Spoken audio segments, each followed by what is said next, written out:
नमस्कार दोस्तों, DENA में आपका स्वागत है। आपने तेज रफ्तार से दौड़ती हुई बुलेट ट्रेन को देखा होगा, आसमान चीरकर उड़ते हुए एरोप्लेन को देखा होगा, मगर आज हम इन सब से हटकर सड़कों के बाहुबली सांडों पर विश्लेषण करेंगे।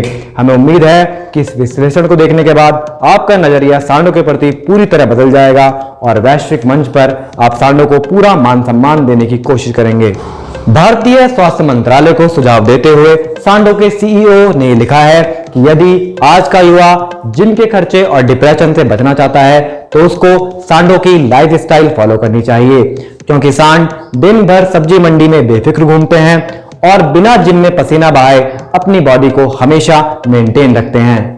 अक्सर अनेक बुद्धिजीवी और पत्रकारिता के कुछ गिद्ध सांडों को आवारा पशु की संज्ञा देते हैं और उनकी आलोचना करते हैं, मगर हमारी ही टीम के एनिमल वेलफेयर सोसाइटी के चेयरमैन हेमंत चंद्रवाल ने इन सभी बुद्धिजीवियों को आईना दिखाते हुए ये बात कही। उन्होंने बताया कि आर्टिकल 19D के अनुसार सभी को भारत में स्वतंत्र होकर घूमने की आजादी है। हम आपको बता दें कि सांडों की महत्ता हमें शेयर मार्केट में भी देखने को मिलती है, जहां बुल और बियर जैसे शब्दों का वर्णन आपको देखने को मिलता है।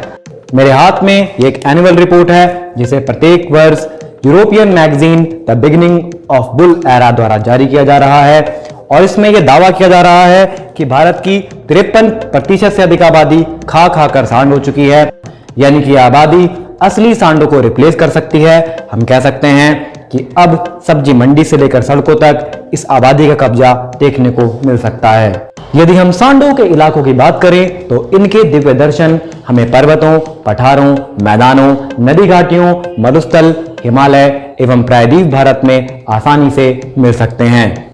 सन 2024 लोकसभा चुनाव को मद्देनजर रखते हुए भारत के सभी राज्यों में निवास करने वाले सांड जल्द ही राष्ट्रीय पशु के लिए अपनी दावेदारी पेश करेंगे। Senior supervision officer Rahul Joshi को तलब करते हुए सांडों ने यह लिखा है कि यदि उनकी मांगे जल्द ही पूरी नहीं की गई तो वे नेशनल हाईवेज पर जाकर धरना प्रदर्शन करेंगे और जरूरत पड़ने पर दुपहिया वाहनों को अपना शिकार भी बनाएंगे।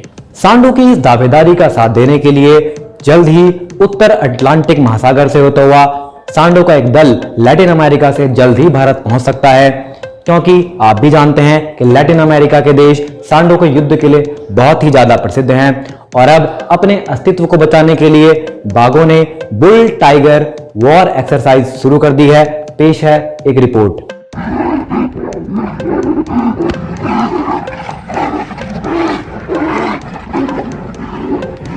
वर्ल्ड बुल एसोसिएशन के चेयरमैन टोनी एडम बुल ने पूरी दुनिया को कटघरे में खड़े करते हुए सवाल पूछा।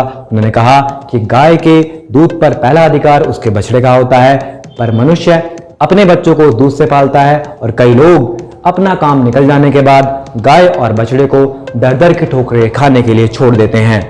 गाय और बछड़ों के लिए अपनी संवेदना प्रकट करते हुए पूरे भारत में गाय को माता का दर्जा देने वाले पहले राज्य उत्तराखंड के पशु जीवन बीमा निगम लिमिटेड के कार्यकारी अध्यक्ष राकेश नेगी ने कुछ ऐलान किए हैं। आइए जानते हैं कि उन्होंने इसके लिए क्या क्या ऐलान किए हैं। मामले की गंभीरता को समझते हुए सड़कों पर घायल होने वाले असहाय गाय व बछड़ों के लिए उचित बीमा राशि का प्रावधान हम करने जा रहे हैं। जिस तरह से भारतवर्ष में गाय को माता का दर्जा दिया गया है, उनकी सुरक्षा करना हमारा एक मौलिक कर्तव्य भी है। देखिए, पशुओं के लिए मेडिकल सुविधाओं में भी हम कुछ विशेष प्रावधान हम करने जा रहे हैं, जो कि आगामी वित्त वर्ष से लागू होंगे। और अब जाते जाते विश्लेषण के अंत में हम आपको ये शिक्षा देना चाहते हैं कि यदि आप सुबह उठकर भगवान शिव के वाहन नंदी का ध्यान करते हैं तो आपके जीवन में सफलता के द्वार खुल जाएंगे और सड़क पर लेटे हुए सांडों को आप रोटी खिलाएंगे या फिर खाना खिलाएंगे तो आपके जीवन से मुसीबतें भी कट जाएंगी, क्योंकि चौड़े होकर विश्राम करना सांडों के DNA में होता है।